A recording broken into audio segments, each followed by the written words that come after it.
दोस्तों 48 laws of power के इस आइडियो बुक समरी के सीरीज में एक बार आपका फिर से मैं स्वागत करता हूं। दोस्तों आज मैं बात करने वाला हूं लॉ नंबर 5 के बारे में। दोस्तों लॉ नंबर 5 कहता है कि रेपुटेशन पर बहुत कुछ निर्भर करता है, हर कीमत पर इसकी रक्षा करें। रेपुटेशन यानी प्रतिष्ठा शक्ति की नींव है। सिर्फ प्रतिष्ठा के माध्यम से ही आप दबदबा कायम कर सकते हैं और विजय पा सकते हैं। एक बार भी फिसल जाने पर आप असुरक्षित हो जाएंगे और आप पर सभी दिशाओं से हमले होने लगेंगे। ऐसी रेपुटेशन बनाए कि उस पर कोई हमला ना कर सके। हमेशा संभावित हमलों के बारे में सचेत रहें और उनके होने से पहले ही उन्हें खत्म कर दें। इस दौरान अपने शत्रुओं के रेपुटेशन में सेंध लगाकर उन्हें नष्ट करना सीखें, फिर दूर खड़े हो जाएं और जनता को उनकी आलोचना करने दें। दोस्तों आप सभी जानते हैं कि हमारे चारों तरफ के लोग, भले ही वे हमारे सबसे पक्के दोस्त हों, हमेशा कुछ हद तक रहस्यमय और अबूझ रहते हैं। उनके चरित्र में ऐसे खुफिया गलियारे होते हैं जिन्हें वे प्रकट नहीं करते हैं। अगर हम इस बारे में ज्यादा सोचेंगे तो हम परेशान हो जाएंगे, क्योंकि जब तक हम उन्हें पूरी तरह से नहीं जानते हैं तब तक हम उनका मूल्यांकन कैसे कर सकते हैं। इसलिए हम इस तथ्य को नजरअंदाज कर देते हैं और सिर्फ दिखावे के आधार पर ही लोगों का मूल्यांकन करते हैं। हमारे मूल्यांकन का आधार वह होता है जो हमारी आंखों को साफ नजर आता है।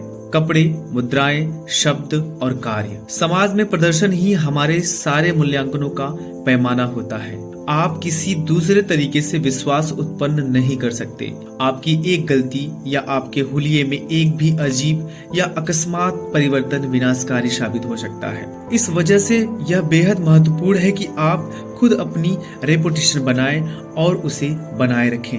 यह रेपुटेशन दिखावे के खतरनाक खेल में आपकी रक्षा करेगा। यह रेपुटेशन लोगों की पैनी आंखों को यह पता नहीं चलने देगी कि आप सचमुच कैसे हैं। इससे आप दुनिया से अपनी शर्तों पर अपना मूल्यांकन करवाते हैं। यह स्थिति सचमुच सशक्त है। शुरुआत में आपको किसी एक विशेष गुण की रेपुटेशन बनाने के लिए मेहनत करना चाहिए, चाहे यह उदारता हो या ईमानदारी या चतुरता। यह गुण आपको दूसरों से अलग कर देता है और इसके कारण दूसरे आपके बारे में बातें करने लगते हैं। इसके बाद आप अपनी रेपुटेशन का प्रचार ज्यादा से ज्यादा लोगों में करें।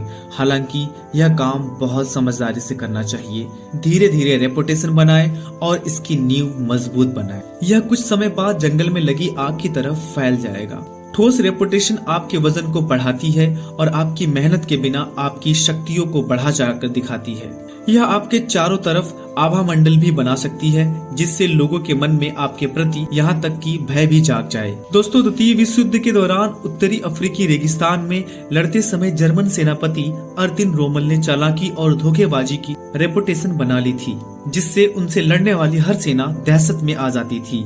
हालांकि उनकी सेना मुट्ठी भर बची थी और ब्रिटिश टैंकों की संख्या उनके 5 गुने ज्यादा थी, लेकिन रोमल के आने की खबर सुनते ही पूरे के पूरे शहर खाली हो जाते थे। अपनी रेपुटेशन को किसी एक विशेष गुण पर आधारित करें।